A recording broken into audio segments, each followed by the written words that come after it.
పశ్చిమ బెంగాల్లో పాగా వేయాలనేది బీజేపీ కల. 15 ఏళ్లుగా అక్కడ విజయం సాధించేందుకు కమలం పార్టీ చేయని ప్రయత్నం లేదు. ఎట్టకేలకు వారు అనుకున్నది సాధించారు. ఒకప్పుడు బెంగాల్ను కంచుకోటగా మార్చుకున్న లెఫ్ట్ పార్టీల ఆధిపత్యానికి మమతా బెనర్జీ గండి కొడితే, ఈసారి జరిగిన ఎన్నికల సమరంలో తృణమూల్ను వెనక్కి నెట్టి కమలం జయకేతనం ఎగురవేసింది.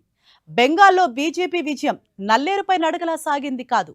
గత 15 ఏళ్ల పక్కా ప్రణాళికకు, సుదూర లక్ష్యాన్ని సాధించాలి అన్న కలకు నిదర్శనం. 3 సార్లు టీఎంసీ గెలవటంతో దాదాపు 15 ఏళ్ల పాటు అధికారంలో ఉంది. దీంతో క్షేత్రస్థాయిలో సహజంగా వ్యతిరేకత ఏర్పడింది. దీన్ని తమకు అనుకూలంగా మార్చుకోవటంలో బీజేపీ సఫలమైంది. మరోవైపు ఎన్నికలకు ముందు చేపట్టిన ఓటర్ల జాబితా సవరణ ఈ ఎలక్షన్పై ప్రభావం చూపించింది.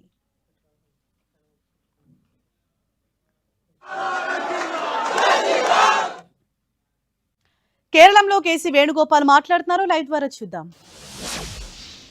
കാരണം ഈ തെരഞ്ഞെടുപ്പുമായി മുന്നോട്ട് പോയപ്പോൾ ജനം നൽകിയ ആത്മവിശ്വാസം അത്ര ശക്തമായിട്ടുള്ള ആത്മവിശ്വാസമായിരുന്നതിൽ സംശയമില്ല. കഴിഞ്ഞ പഞ്ചായത്ത് മുനിസിപ്പൽ തെരഞ്ഞെടുപ്പുകളിൽ ഉണ്ടായ വിജയം കഴിഞ്ഞപ്പോൾ കേരളത്തിലെ ജനങ്ങളെ സ്വാധീനിക്കാനുള്ള ഒരുപാട് പരിശ്രമങ്ങൾ പിണറായി വിജയൻ സർക്കാർ നടത്തുകയുണ്ടായി. കമ്മ്യൂണിസ്റ്റ് സർക്കാർ ഒരു കാലത്തും ചെയ്യാത്ത രീതിയിലുള്ള പ്രവർത്തനങ്ങൾ നിങ്ങൾക്കറിയാം. സർക്കാർ ഖജനാവിൽ നിന്നും എടുത്ത് ആർഭാടപൂർണമായിട്ടുള്ള കൊഴുപ്പിലൂടെയുള്ള പ്രചരണം നടത്തി പറ്റാവുന്ന എല്ലാ മാർഗങ്ങളും ഉപയോഗിച്ചുകൊണ്ട് ജനങ്ങളുടെ മനസ്സിലുള്ള വികാരത്തെ മാറ്റിയെടുക്കാൻ അവർ പരിശ്രമിച്ചു. പക്ഷെ ആ പരിശ്രമവും അവർക്ക് വിനാശകരമായിട്ട് മാറുന്ന ചിത്രമാണ്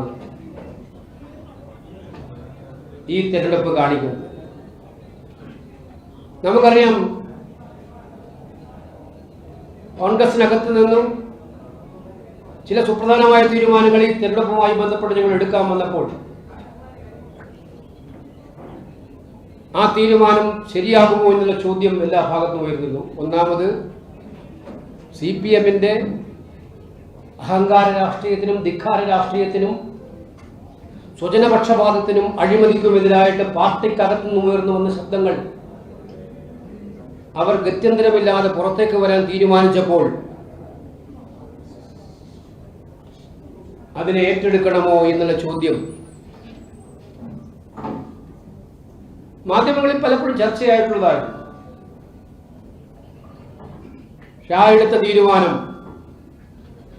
ഏറ്റവും ശരിയാണെന്ന് തെളിയിക്കുന്ന ഒരു ജനവിധി കൂടിയാണിത്. പയ്യന്നൂർ എൻ്റെ ഗ്രാമമാണ്. തെരഞ്ഞെടുപ്പ് ഉണ്ടായ കാലം തൊട്ട് ഇങ്ങോട്ട് ഇന്ന് വരെ CPM അല്ലാതെ ഒരു പാർട്ടിയും അവിടെ ജയിച്ചിട്ടില്ല. അവിടെ അവരുടെ പ്രഗത്ഭരായിട്ടുള്ള നേതാക്കന്മാർ ഏറ്റവും സുരക്ഷിതമായി, കേരളത്തിലെ ഏറ്റവും സുരക്ഷിതമായിട്ടുള്ള ആദ്യത്തെ 2-3 മണ്ഡലങ്ങൾ എടുത്താൽ ഒന്നാമത്തെ മണ്ഡലം അവിടെയാണ് അരിവാൾ ചുറ്റിക നക്ഷത്രത്തിൽ മത്സരിച്ച ഒരു സ്ഥാനാർത്ഥി അതിദയനീയമായി പരാജയപ്പെടുന്ന ചിത്രം ഉണ്ടാകുന്നു. തളിപ്പറമ്പ് എല്ലാ കാലത്തും CPM-നെ വിജയിപ്പിച്ചിട്ടുള്ള മണ്ഡലമാണ്. അവിടെ ഗോവിന്ദൻ മാസ്റ്റർ എന്ന് പറഞ്ഞു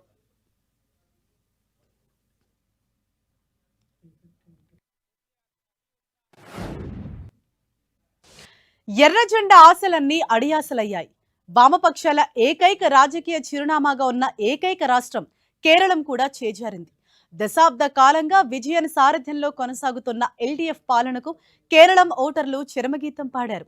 కాంగ్రెస్ నేతృత్వంలోని యునైటెడ్ డెమోక్రటిక్ ఫ్రంట్ ఊహించని రీతిలో విజయం సాధించింది.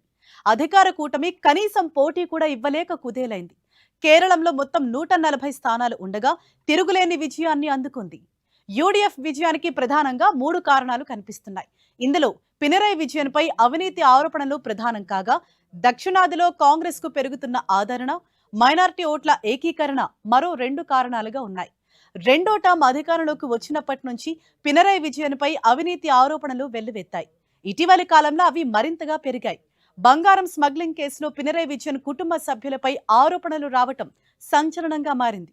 ఈ కేసులో ప్రధాన నిందితురాలైన స్వప్న సురేష్ ముఖ్యమంత్రి విజయన్ను టార్గెట్ చేస్తూ ఈ అక్రమాల్లో ఆయన ప్రమేయం ఉందని ఆరోపించారు.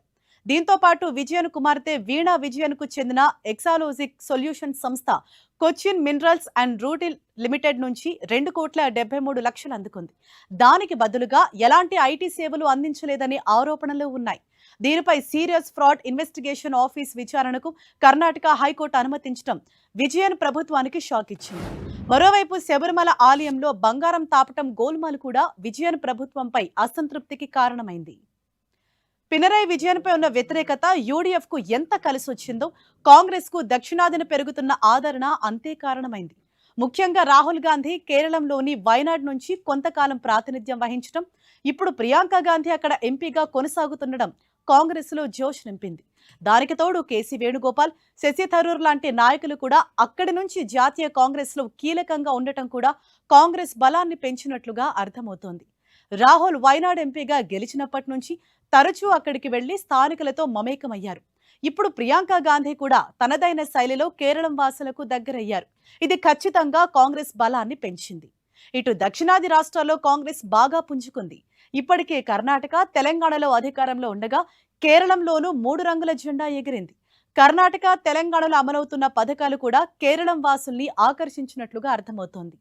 కేరళం ప్రచారంలో కీలకంగా వ్యవహరించిన తెలంగాణ సీఎం రేవంత్ రెడ్డి 6 గ్యారెంటీలను అమలు చేస్తున్నామనే విషయాన్ని గట్టిగా చెప్పగలిగారు. అక్కడి ప్రజల్ని కాంగ్రెస్ వైపు మళ్లేలా చేయగలిగారు. మైనారిటీ ఓట్ల ఏకీకరణలోనూ కాంగ్రెస్ సక్సెస్ అయింది. ముస్లిం, క్రైస్తవ మైనారిటీలు ఈసారి కాంగ్రెస్ కు గుంపగుత్తగా ఓట్లు వేసినట్లుగా కనిపిస్తోంది.